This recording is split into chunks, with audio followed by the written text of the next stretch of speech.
For more than 70 years, Newcastle United's fans have lived with the same question. When will it finally happen? A club with such a rich history, legendary players and passionate supporters, yet decade after decade, the trophy cabinet remained empty. And then came a night at Wembley against one of the fiercest opponents in world football, Liverpool. A club with 6 European Cups, a dynasty of legends, and a reputation for never backing down on the biggest stage. To understand how Newcastle reached that moment, we need to go back to the very beginning, their foundation, their glory years, the heartbreaks, and the struggles that define generations. Newcastle United was formed in 1892, when Newcastle East End and West End merged, adopting the iconic black and white stripes. The Magpies quickly became a powerhouse, winning league titles in 1905, 1907 and 1909, and lifting their first FA Cup in 1910. The 1950s brought their golden era with 3 FA Cups in 5 years, led by Jackie Milburn. The following decades were turbulent. Newcastle won their only European trophy, the Intercities Fairs Cup, in 1969, but silverware was rare. Gavin Keegan returned as manager in 1992, creating the Entertainers, with stars like Alan Shearer, David Ginola, and Les Ferdinand. Newcastle almost won the Premier League in 1996 and enjoyed memorable European nights under Sir Bobby Robson, but trophies remained elusive. In 2007, businessman Mike Ashley bought the club. His reign brought instability, relegations in 2009 and 2016, and constant frustration for fans. But everything changed in October 2021. A Saudi-led consortium purchased the club, making Newcastle one of the richest in the world. But money alone couldn't change their fortunes. They needed vision. Eddie Howe became manager, reshaping the team with smart signings like Kieran Trippier, Bruno Guimaraes, Sven Botman, Sandro Tonali and Alexander Isak. In 2023, Newcastle shocked everyone by finishing 4th in the Premier League, returning to the Champions League and even thrashing PSG 4-1 at St James Park. It all built towards Wembley 2025. Newcastle United were back in the EFL Cup final for the 3rd time, chasing glory after heartbreaks in 1976 against Manchester City and in 2023 against Manchester United. Across the pitch stood Liverpool, the reigning champions, aiming for a record 15th final and their 10th Carabao Cup. Wembley was ready, the tension electric. 2 histories, 1 trophy, and a night that would be remembered forever. And then it began. From the first whistle, Newcastle looked fearless with dazzling attacks. They started brightly, creating early pressure.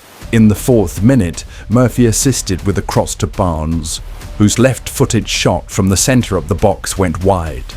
In the 23rd minute, Isak set the ball to Tonali, who had a great opportunity to score from outside the box, but he missed by inches. In the 32nd minute, Kieran Trippier fouled Luis Diaz, who landed awkwardly, clutching his arm. It looked like a certain yellow card, but Trippier only got a warning from the referee.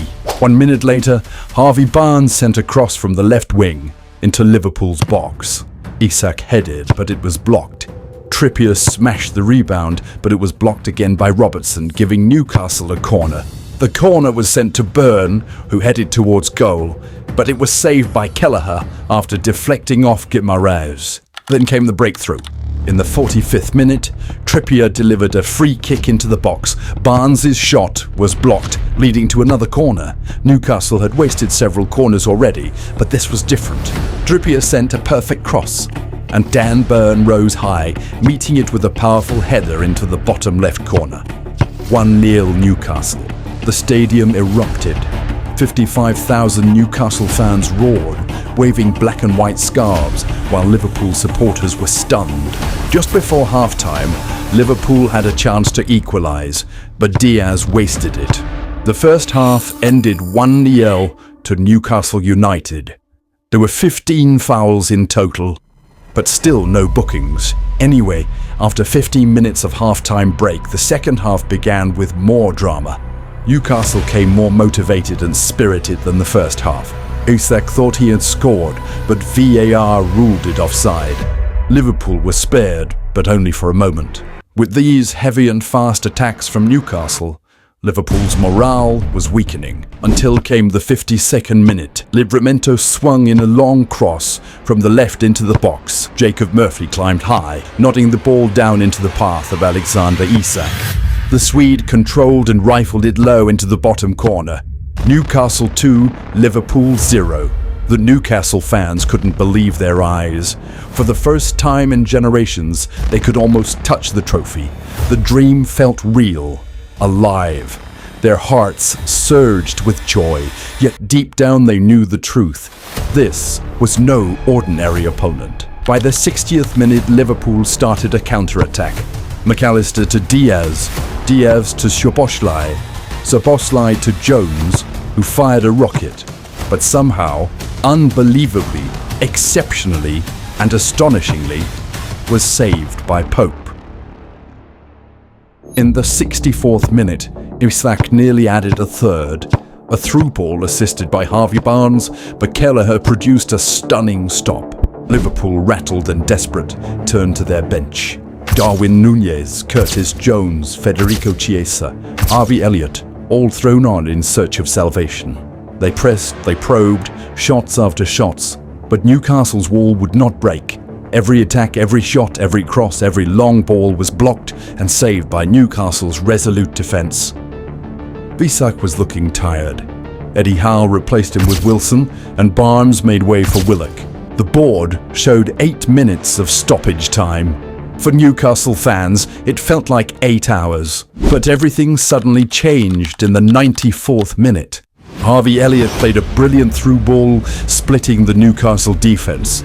Federico Chiesa ran onto it perfectly and hit a strong left-footed shot into the bottom right corner. The fans exploded with joy, but the assistant referee raised his flag.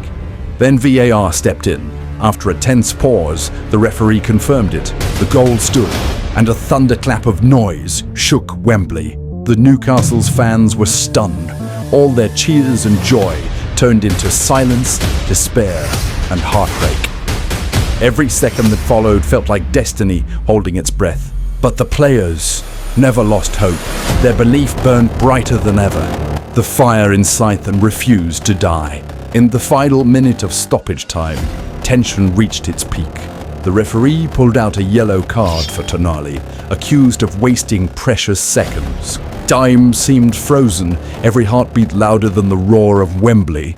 And then the final whistle blew. Newcastle United 2, Liverpool 1. Black and white shirts spilled into tears of joy. Eddie Howe's men had done it. For 70 long years, Newcastle's fans had dreamed of this moment. From Jackie Milburn to Alan Shearer, from heartbreaks to relegations, from empty years under Ashley to rebirth under Howe. It all led to this night. Eddie Howe did what 20 managers before him couldn't. At Wembley, the Magpies had finally stood tall against the Reds. Newcastle United, after 7 decades of waiting, were finally lifting silverware. Dan Burn, the local lad, and Alexander Isak, the superstar striker, had etched their names into history. For Liverpool, disappointment. For Newcastle, immortality. At Wembley, the drought was over. What do you think?